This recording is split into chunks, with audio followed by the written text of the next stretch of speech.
Yo les postes, on se retrouve pour une nouvelle vidéo. Nono est avec nous, salut Nono.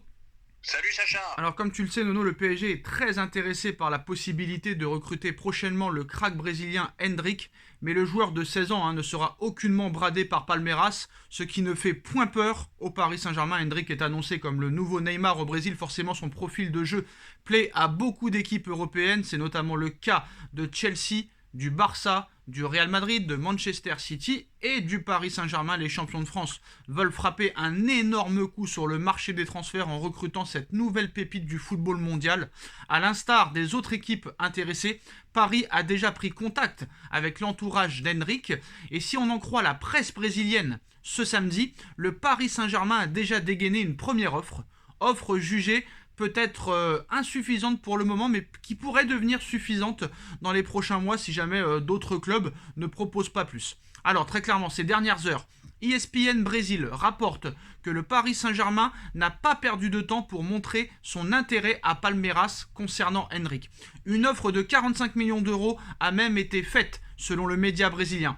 Offre pas encore acceptée et jugée satisfaisante pour l'équipe brésilienne, qui souhaite recevoir un chèque de 60 millions d'euros pour lâcher sa pépite de 16 ans. Un montant que le Paris Saint-Germain est enclin à mettre bien évidemment. En interne, la direction francilienne se dit même confiante pour boucler le dossier.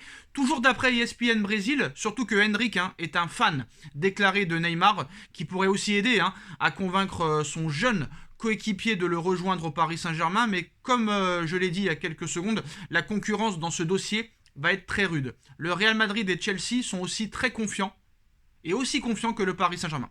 Donc les Blues ont déjà mis un plan à exécution pour convaincre Endrick de signer. C'est Thiago Silva. Le Real Madrid, c'est Vinicius Junior et Rodrigo. Et le Paris Saint-Germain, c'est Neymar. Alors le défenseur brésilien Thiago Silva a été invité à rencontrer son compatriote et à le convaincre de venir à Londres, précise ESPN. Pour l'heure, aucune décision n'a été prise, mais tous les clubs intéressés sont prêts à payer la clause libératoire du joueur. Et que ce soit du côté du Barça ou du Real Madrid, on est aussi loin d'avoir dit son dernier mot. Les prochaines semaines seront très décisives dans ce dossier. Endrick, de son côté, aura quelques mots de crâne au moment de faire son choix, mais les clubs intéressés ont de quoi le séduire. Donc Nono, Paris qui offre 45 millions d'euros à Palmeiras, après avoir fait une première offre au mois de septembre de 20 millions d'euros qui avait bien évidemment été refusée. Tu voulais réagir de cette information? Ah bah ça va être le petit coup de gueule d'aujourd'hui.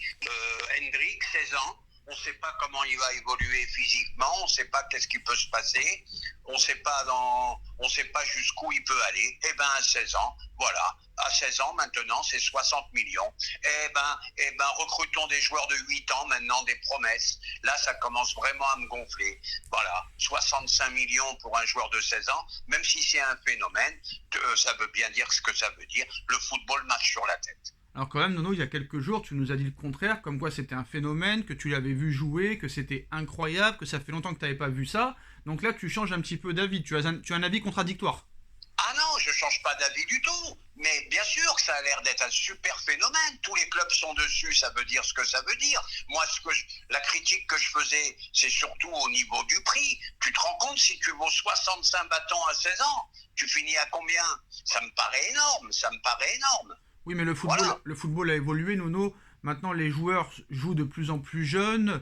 On a vu qu'en Angleterre, à Arsenal, il y a un joueur qui a 15 ans qui joue régulièrement, qui rentre en jeu lors des 10 dernières minutes. Arsenal est premier de Première Ligue. On a vu aussi que Kylian Mbappé, à 18 ans, a été recruté 180 millions d'euros par le Paris Saint-Germain. Donc on est quand même très très loin de la somme de Hendrick. Quand le PSG a recruté Kylian Mbappé, Mbappé n'était pas encore champion du monde. Et là, personne n'avait crié au scandale quand le PSG a mis 180 millions d'euros sur Mbappé, qui avait fait seulement à peine une bonne saison en Ligue 1, qui venait de faire une saison en Ligue 1. Bon, bah, ça veut dire ce que ça veut dire. Ça veut dire que maintenant, plus ça va aller, et ben il va falloir vraiment mettre le prix canon. Le football va être de plus en plus cher et peu de clubs pourront résister aux clubs États comme nous, comme City, etc., etc. Tu peux pas suivre, c'est impossible. Moi, ça me choque pas, Nono, parce que très clairement, il n'y a pas que le Paris Saint-Germain qui peut se permettre de l'acheter, qui peut se permettre de faire des folies. Regarde les derniers recrutements de Manchester United, qui n'arrivent même plus à se qualifier pour la Ligue des Champions. Regarde le recrutement de Chelsea, qui est vraiment très mal en ce début de saison. Regarde les derniers recrutements du FC Barcelone. À l'arrivée, le meilleur club d'Europe, c'est celui qui recrute le moins, c'est le Real Madrid, Nono. Après, 60 millions d'euros pour Hendrik, 16 ans. Joao Félix, 19 ans, 128 millions d'euros. Mbappé, 18 ans, qui avait fait qu'une saison en Ligue 1, 180 millions d'euros. Je suis assez surpris que tu sois choqué qu'un joueur de 16 ans vale 60 millions d'euros. Neymar, à l'époque, il avait été acheté aussi plus de 60. Bon. Ben, c'est les prix qui me choquent. Bon, parce que là, tu me parles de Joao Félix. Ben, regarde, accident industriel pour l'Atlético. Eh ben, il tient pas ses promesses. Peut-être qu'il s'est trompé de club. Mais Mbappé, c'est pas... qu'il s'est trompé de club. Par contre, oui, tu as raison, Mbappé, c'est une réussite. Voilà. Donc, voilà ce que ça veut dire. Ça peut être un échec comme une réussite. C'est vraiment des gros risques, à mon avis. Quand même. Non, parce que tu dis le PSG, ça va être dur de rivaliser avec le PSG. Mais c'est pas le PSG qui recrute le plus ces dernières années. Hein. Regarde, Chelsea, Manchester United, le Barça ont beaucoup plus recruté que le Paris Saint-Germain ces 3-4 dernières années. Ah ben ça dégaine à tout va, de tous les côtés. Hein. Chelsea a dépensé un pognon fou. City, ça n'arrête pas. Barcelone, ils n'ont pas d'oseille. Ils achètent à tout va et ils veulent encore faire pour le mercato d'hiver. Ça dégaine de tous les côtés. C'est intéressant. Donc c'est très très difficile pour recruter aujourd'hui. C'est intéressant, Nono. Par exemple, toi, tu l'évaluerais à combien, Hendrik, alors?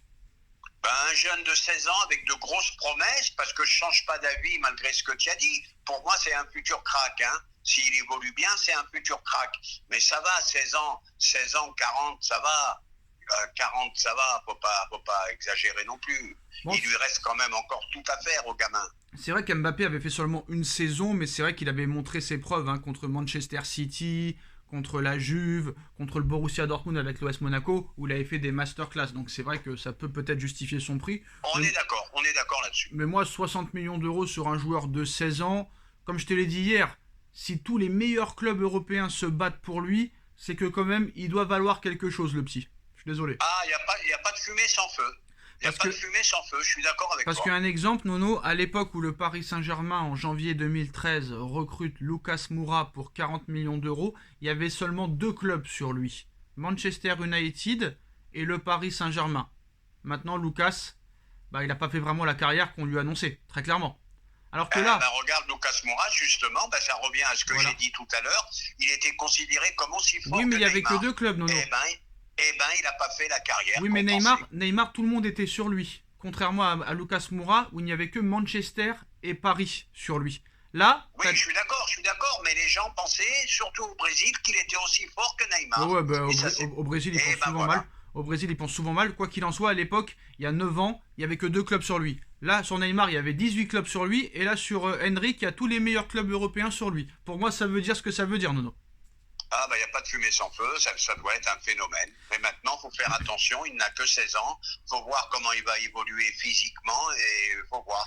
Mais a priori, c'est un futur crack. Alors, d'après ESPN, le PSG a proposé 45 millions d'euros. C'est la deuxième offre du Paris Saint-Germain.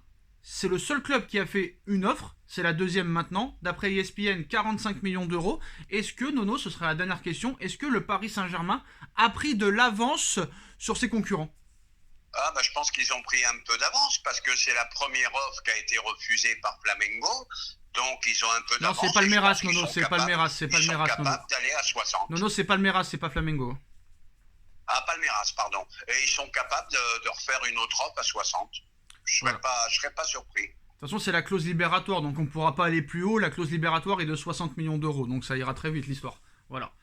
Mais le problème, c'est que 60, le PSG peut les mettre, City peut les mettre, Chelsea peut les mettre. Bon, c'est aux joueurs à choisir. Le problème, Nono, c'est que tous les clubs européens peuvent dépenser à tout va, sauf le Paris Saint-Germain. Et là, ça devient compliqué. Et là, faudra m'expliquer pourquoi c'est toujours le PSG qui est pointé du doigt et pas les autres. Ça faudra m'expliquer un jour pourquoi. Il y a quelqu'un qui a fait un très bon exemple hier en expliquant que l'effectif de Monaco entre 2013 et 2017 leur a rapporté presque 1 milliard d'euros et ils se sont fait sanctionner par le fair play financier. Donc quand tu vends 1 milliard d'euros et tu te fais sanctionner alors que d'autres sont endettés de 2 milliards ou sont endettés de je sais pas combien de millions et peuvent se permettre de recruter, je sais pas comment marche le fair play financier, mais ça me fait bien rire en tout cas. Tu sais bien que Paris est seul contre tous. Hein. Ça, non mais je parle de l'AS Monaco là. Je parle de l'AS Monaco qui a été... parce que je te donnais Ah, l'exemple. mais l'AS Monaco a vendu des sommes folles.